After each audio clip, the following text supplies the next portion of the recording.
Hello guys, I hope सब आप बहुत अच्छा कर रहे होंगे। मेरा नाम संजीव अब्रोल है और मैं आज इनकम टैक्स के बारे में कुछ डिस्कस करने जा रहा हूँ।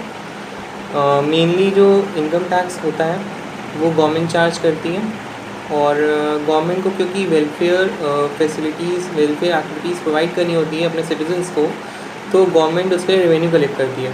तो रेवेन्यू जो कलेक्ट करेगी that will be in the form of taxes collect करेगी। और वो कलेक्ट किससे करेगी? पब्लिक से कलेक्ट करेगी। तो गवर्नमेंट को बेसिकली एजुकेशन फैसिलिटीज़ प्रोवाइड करनी होती हैं, वेलफेयर एक्टिविटीज़ प्रोवाइड करनी होती हैं और सोशल सिक्योरिटी सर्विसेज प्रोवाइड करनी होती हैं, हेल्थ केयर फैसिलिटीज़ प्रोवाइड करनी होती हैं। तो उसके लिए गवर्नमेंट को बेसिकली ये होता है कि गवर्नमेंट को रेवेन्यू कलेक्ट करना ज़रूरी है। तो रेवेन्यू वो जब तक नहीं कलेक्ट करेगी तो तब तक वो प्रोवाइड नहीं कर पाएगी सर्विसेज। तो मेनली यही है कि गवर्नमेंट टैक्सेस कलेक्ट करेगी एसएससी से और फिर उनको अपने सिटीजन्स को सर्विसेज प्रोवाइड करती है।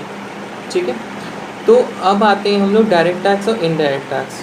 डायरेक्ट टैक्स जो होता है इसका जो इंसिडेंस और इसका इम्पैक्ट होता है it is on one person only, और जो इनडायरेक्ट टैक्स होता है इसका जो इंसिडेंस और इसका इम्पैक्ट होता है वो दो लोगों में बच जाता है।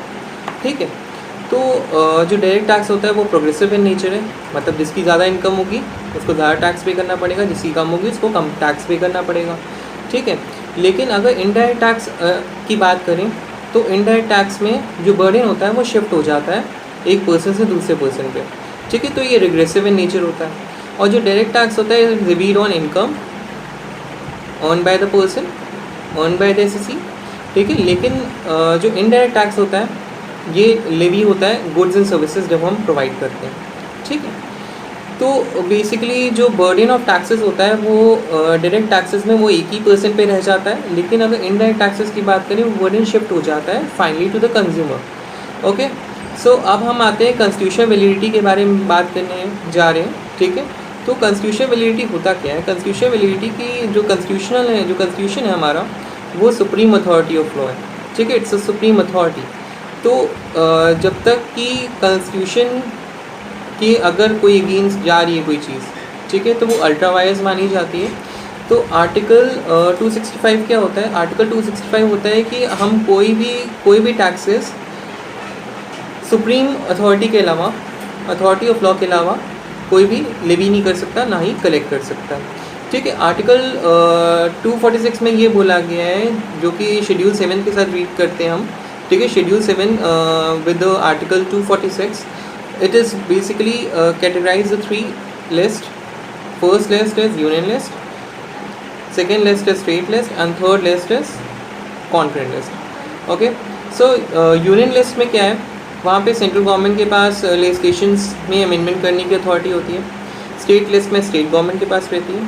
ठीक है, कॉन्करेंट लिस्ट में दोनों के पास रहती है, स्टेट के पास भी रहती है और सेंट्रल के पास भी रहती है।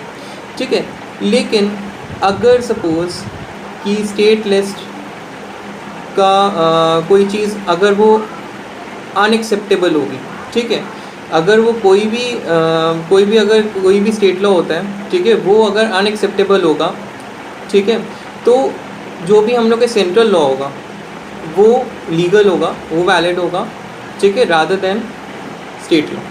ठीक है, तो स्टेट लॉ वहीं पे वॉइड हो जाएगा, उसकी मान्यता ख़त्म हो जाएगी। ठीक है, तो अब आता है हम लोग का कॉन्स्टिट्यूशन में बेसिकली क्या है? कॉन्स्टिट्यूशन में हम लोग का प्रियम्बल होता है। सबसे पहले प्रियम्बल में 22 पार्ट्स में वो डिवाइडेड है। ठीक है, तो उस 22 पार्ट्स के अंदर हम लोग का 444 आर्टिकल्स हैं। ठीक है, उसके अलावा हम लोग के 12 शेड्यूल्स भी हैं।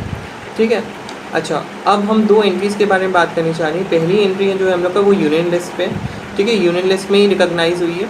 तो जो हम लोग की कोई भी टैक्सेस जो कि इनकम पे लिए गए अदर देन एग्रीकल्चर इनकम, ठीक है, तो वो होते हैं हम लोग के एंट्री 82 में आएंगे। ठीक है, लेकिन एंट्री 46 में क्या है? हम लोग के कोई भी अगर टैक्सेस हैं जो कि एग्रीकल्चर इनकम पे चार्ज हुए हैं, ठीक है, तो वो हम लोग के एंट्री नंबर 46 में आते हैं। ठीक है, अब हम बात करने जा रहे हैं एडमिनिस्ट्रेशन के बारे में। तो सबसे पहले आता है हम लोग का ministry of finance. Ministry of finance के बाद आता है हम लोग का डिपार्टमेंट ऑफ रेवेन्यू। ठीक है, डिपार्टमेंट ऑफ रेवेन्यू के बाद आएगा हम लोग का वो सीबीडीटी और सीबीआईसी में क्लासिफाइड है। तो ये जो हम लोग के रजिस्टर्ड हैं, ये हम लोग के central board of revenue act 1963 में रजिस्टर्ड है, ठीक है। और बेसिकली वही है कि हम लोग का जो CBIC और CBDT है, CBDT जो होता है वो central board of direct taxes, और CBIC जो है हम लोग का central board of indirect taxes and customs है। ओके, सो चार्जिंग सेक्शन जो है वो सेक्शन 4 है, ठीक है। ये मेन बैकबोन है पूरे इनकम टैक्स एक्ट का, ठीक है। और फिर जो हम लोग का बाकी सारी जो डिटेल्स हैं हम लोग की, जैसे सेक्शन 2 सब सेक्शन 31 में पर्सन को डिफ़ाइन किया गया है, ठीक है। फिर सेक्शन 2 सब सेक्शन 7 में SSC को डिफ़ाइन किया गया है। Person can be in any form, person can be an individual, person can be a form, it can be an HUF, it can be a company, it can be a body of individuals, it can be a AOP, association of person, ठीक है। Artificial judicial person भी हो सकता है, ठीक है। तो basically हम लोग ने आज इस बारे में, इनकम टैक्स के बारे में जस्ट हम लोग ने आज बेसिकली हम लोग ने यही सोचा है कि कॉन्स्टिट्यूशन क्या होता है, ठीक है। कॉन्स्टिट्यूशन के फिर एडमिनिस्ट्रेशन के बारे में आज बात करिए, ठीक है। तो जब हम नेक्स्ट टाइम मिलेंगे नेक्स्ट वाले अपने वीडियो में, उसमें बेसिकली हम लोग डिस्कस करेंगे कि उसकी जो डेफिनेशंस होती हैं, जो इनकम टैक्स एक्ट में मेन डेफिनेशंस का जो यूज़ किया गया है। ओके, तो टिल देन, जय हिंद, जय Bharat, good luck guys, all the best.